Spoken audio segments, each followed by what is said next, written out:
satellite pictures, etc., which came out, and which we could see the actual position, what was going on in the ground. पूरे nation को China को बोलना पड़ेगा, या तो treaty करो, एग्रीमेंट करो, या boycott. The country must be kept in the picture about what is actually going on. 2020 तक we have not lost one man to Chinese engagement. China और पाकिस्तान एक हो गए हैं और कोई भी युद्ध होगा वो एक से नहीं होगा, दोनों से होगा. तो देश का बहुत बड़ा नुकसान होने वाला है. India is now extremely vulnerable.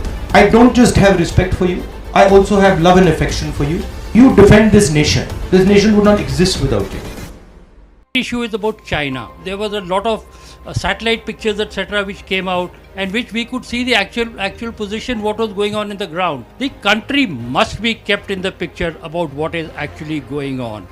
On December the 9th, in Arunachal Pradesh's Tawang sector, Chinese soldiers entered into Indian territory with a clear bid to alter the status quo. 1967 से सर 2020 तक we have not lost one man to Chinese engagement, क्योंकि वो डरता था sir. 20 Indian soldiers were killed in action as a result of the physical skirmish with Chinese troops. जितनी China की sir agreements है, सबको उनको एक्सप्लॉइट करता है.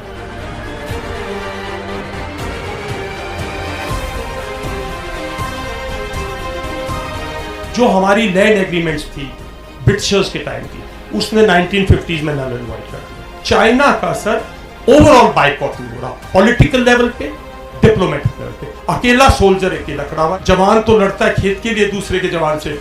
पूरे नेशन को चाइना को बोलना पड़ेगा, या तो ट्रीटी करो, एग्रीमेंट करो, या बाइकआउट. जो हमारा हिंदुस्तान का देश है उसकी बॉर्डर की सिचुएशन इंटरनेशनल सिचुएशन से लिंक्ड है. बॉर्डर की सिचुएशन ट्रांसफॉर्म हो गई. सच्चाई यह है कि चाइना ने हिंदुस्तान के 2000 स्क्वायर किलोमीटर लद्दाख में जमीन छीन ली है. वो हिंदुस्तान के बॉर्डर के अंदर बैठे हुए हैं. प्रधानमंत्री ने देश को झूठ बोला कि कोई अंदर नहीं आया. मैं आपको आश्वस्त कर रहा हूं, न वहां कोई हमारी सीमा में घुस आया है, न ही हमारी कोई पोस्ट किसी दूसरे के कब्जे में है. चाइना हमारी टेरिटरी, हमारी जमीन के अंदर आज भी बैठा हुआ है. पहले हमारे दो दुश्मन थे, एक पाकिस्तान और एक चाइना, और हमारी जो पॉलिसी थी उन दोनों को अलग करके रखने की पॉलिसी थी.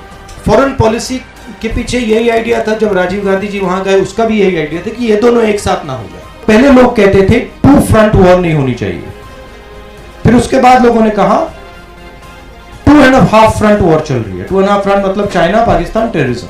आज एक ही फ्रंट है, मतलब चाइना और पाकिस्तान एक हो गए, और कोई भी युद्ध होगा वो एक से नहीं होगा, दोनों से होगा.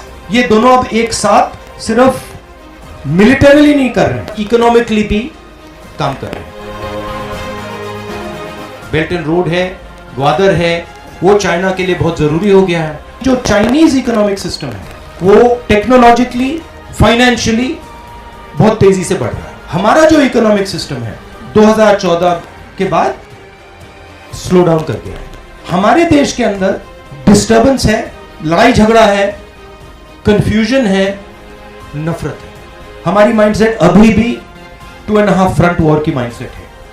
हमारी माइंडसेट जॉइंट ऑपरेबिलिटी की नहीं है. हमारी माइंडसेट साइबर वॉरफेयर की नहीं है. India is now extremely vulnerable. China and Pakistan are both preparing a surprise for us.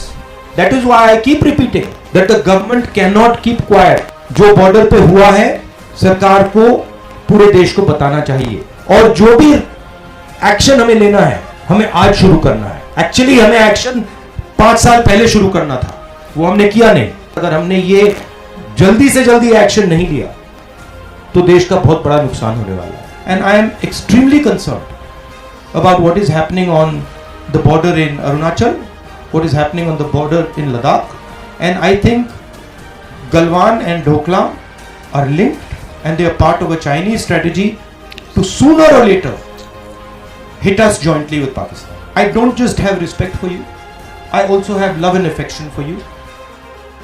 You defend this nation. This nation would not exist without you.